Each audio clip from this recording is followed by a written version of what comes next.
Lyca மற்றும் red giant movies தயாரிப்பில் பிரம்மாண்ட இயக்குநர் சங்கர் இயக்கத்தில் உலகநாயகன் கமல்ஹாசன் நடித்த இந்தியன் 2 ஜூலை 12 முதல் உலகமெங்கும் திரையரங்குகளில்.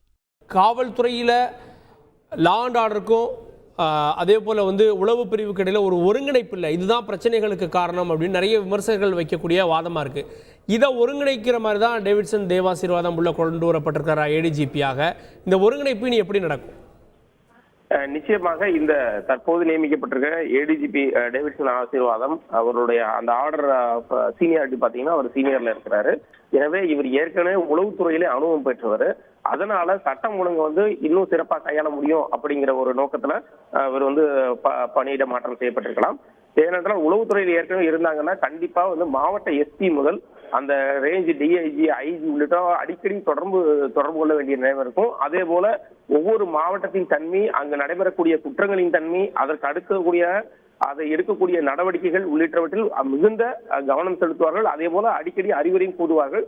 எனவே அந்த உளவுத்துறையிலிருந்து ஒரு அதிகாரி வருகிறார், சட்டம் ஒழுங்கிற்கு வருகிறார் என்றால் சட்டம் ஒழுங்கு குறித்த தகவலை மிக விரைவாகவும், அதே போல அந்த ஒரு சம்பவம் நிகழ்கிறது என்றால் அடுத்த கட்டமாக என்ன செல்ல வேண்டும் என்பது குறித்த அனைத்து முடிவுகளுமே மிக விரைவாக எடுக்கக்கூடியவர்களாக இருப்பார்கள் என்ற ஒரு கோணத்தில் தான் இந்த உளவுத்துறை அதிகாரிகள் இதுவரைக்கும் செயல்பட்டு வந்திருக்கார்கள். அதேனாலதான் இப்பவும் அவரை இப்போ ஏடிஜிபி சட்டம் ஒழுங்காக கொண்டு வந்திருக்கிறாங்க.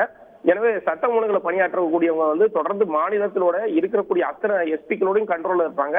அதே போல அடுத்தடுத்து நடவடிக்கை எடுக்கக்கூடிய நடவடிக்கைகள், சம்பவங்கள் நிகழ்ந்தால் உடனடியாக செய்ய வேண்டியது என்ன என்பது தொடர்ச்சியாக கண்காணிக்கக்கூடிய பொறுப்புல இருக்கவங்க தான் ஏடிஜி அப்படின்னு சொல்றோம் நம்ம.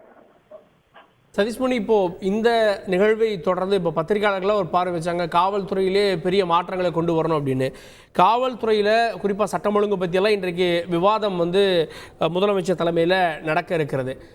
காவல்துறையில் பெரிய மாற்றங்களுக்கு வாய்ப்பு இருக்கிறதா? நிச்சயமாக தொடர்ந்து கள்ளக்குறிச்சி சம்பவமாக இருக்கட்டும் அல்லது அதுக்கடுத்து தற்போது இருந்த சம்பவமாக இருக்கட்டும், தொடர்ந்து பல்வேறு நடவடிக்கைகள் எடுக்கப்பட்டு வருகிறது.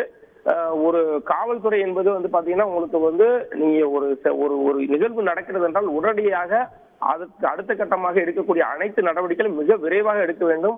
அதே போல இருக்கக்கூடிய அந்த சமூகத்தில் ஈடுபட்டவர்களையும் விரைவாக கைது செய்யப்பட வேண்டும். இதுதான் காவல்துறை. அதே போல முன்னெச்சரிக்கை நடவடிக்கை மிக முக்கியமாக பார்க்கப்படுகிறது. ஒரு முன்னெச்சரிக்கையாக ஒரு சம்பவம் நடக்க இருக்கிறது என்பதை உளவுத்துறை அதிகாரியுடன் உடனடியாக தொடர்பு கொண்டு அதை தடுப்பதுதான் காவல்துறையோட முக்கியமான வேலையாக கருதப்படுகிறது. தற்போது நிலையில 3 அதிகாரிகள் மாற்றப்பட்டிருக்கிற நிலையில அடுத்தடுத்த மாற்றங்களும் வரக்கூடும் என எதிர்பார்க்கப்படுகிறது. லைகா மற்றும் ரெட் ஜெயண்ட் மூவிஸ் தயாரிப்பில் பிரம்மாண்ட இயக்குநர் சங்கர் இயக்கத்தில் உலகநாயகன் கமல்ஹாசன் நடித்த இந்தியன் 2 ஜூலை 12 முதல் உலகமெங்கும் திரையரங்குகளில்.